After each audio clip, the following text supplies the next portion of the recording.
पूरा घटनाक्रम क्या हुआ? जो देखिए, ये जो अभी का जो भूकंप जो आया है वो बेसिकली पश्चिमी नेपाल मतलब वेस्टर्न नेपाल रीजन में है, जो कि हमारे उत्तराखंड के रीजन से सटा हुआ है जोन है। और ये जो अर्थक्वेक जहां आया है वो हमारे जो दो प्लेट्स हैं, जो इंडियन प्लेट और यूएसएन प्लेट, उसकी कोलिजन बाउंड्री पर आया है। और अगर पास्ट में भी अर्थक्वेक देखें तो यहाँ पर नवंबर में भी अर्थक्वेक आ चुके हैं, अभी जनवरी में भी आए हैं, दैट इज 6.3 मैग्नीट्यूड का अर्थक्वेक था, ठीक है, जो कि दिल्ली में भी फेल्ट हुआ। अभी का जो अर्थक्वेक आया है वो अगर यहाँ पर आप मैप देखेंगे तो ये जो है 6.2 का है, जो कि बहुत सैलो डेप्थ पर था, मतलब 5 किलोमीटर डेप्थ पर आया अर्थक्वेक ही आया है, जो कि 14:51 पर आया। और अभी तक इस अर्थक्वेक के आने के बाद, क्योंकि जैसे बड़े अर्थक्वेक आते हैं उसके बाद उसके आफ्टर शॉक्स भी होते हैं, तो ये अर्थक्वेक जो अभी आए हैं उसके अभी तक हम लोग 2 आफ्टर शॉक भी रिकॉर्ड कर चुके हैं इस रीजन में। जैसे आप देख रहे हैं रेड वाला जोन देख रहे हैं, ये 2 आफ्टर शॉक उसी रीजन में 10 किलोमीटर के अराउंड में आ चुके हैं। और जैसा कि मैंने पहले ही बताया कि ये कोलिजन बाउंड्री यहाँ पर अगर पास्ट में भी देखें तो बड़े अर्थक्वेक आ चुके हैं, जैसे नवंबर में आए हैं 5.8 के, 6.2 के जनवरी में आए, और अभी जो है ये 6.2 का फिर ये अर्थक्वेक आया। ये सब जितने भी अर्थक्वेक हैं ये सब वेस्टर्न नेपाल में कंसंट्रेटेड है।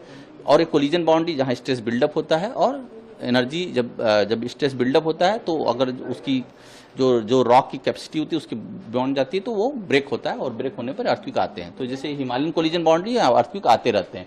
अगर ये अर्थक्वेक देखा जाए तो कहाँ कहाँ फेल्ट हुआ, अगर इसकी इंटेंसिटी की बात की जाए कि इसकी इंटेंसिटी कितनी थी, तो अगर यहाँ पर देखें तो इस अर्थक्वेक की इंटेंसिटी अगर देखा जाए तो 6 था, जो कि हम लोग ने इमीडिएटली अर्थक्वेक जैसे डिसमिनेट किया उसका 6। और दिल्ली में अगर आप देखें तो ये स्लाइटली फेल्ट था, मतलब 3 की मैग्नीट्यूड थी दिल्ली रीजन को जो कवर करता है।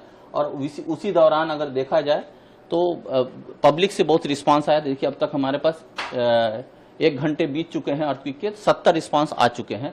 अगर इस रिस्पांस को देखा जाए इस मैप में तो कहाँ कहाँ से रिस्पांस आए हैं, तो अगर आप ये देखेंगे तो ये नेपाल में हमारा ईपी सेंटर था जो 6.2 का अर्थक्वेक है। तो अगर देखिए तो उत्तराखंड से आपके पंजाब में भी फेल्ट हुआ है, दिल्ली में काफ़ी फेल्ट हुआ है, लखनऊ रीजन में, जयपुर रीजन में, कुछ लोग यहाँ बता रहे हैं कि ये अहमदाबाद रीजन में भी फेल्ट बता रहे हैं, उनको फील हुआ है। मतलब ये शॉक इतनी बड़ी थी कि ये, क्योंकि जब ये बहुत सैलो थी तो एनर्जी जब पास की है तो लोगों को फेल्ट हुआ है, ठीक है। तो ये अर्थक्वेक कॉमन है, यहाँ पर हमेशा आते रहते हैं, जिससे हम लोग अभी बता चुके हैं इसका पूर्वान तो कर नहीं सकते कि कोलिजन बाउंड्री है। तो हमें एनडीएमए ने गाइडलाइन जो इशू किया है कि कैसे प्रिकॉशन करें, उसको प्रिकॉशन को हमें बरतना चाहिए। लेकिन एक कॉमन आदमी जानना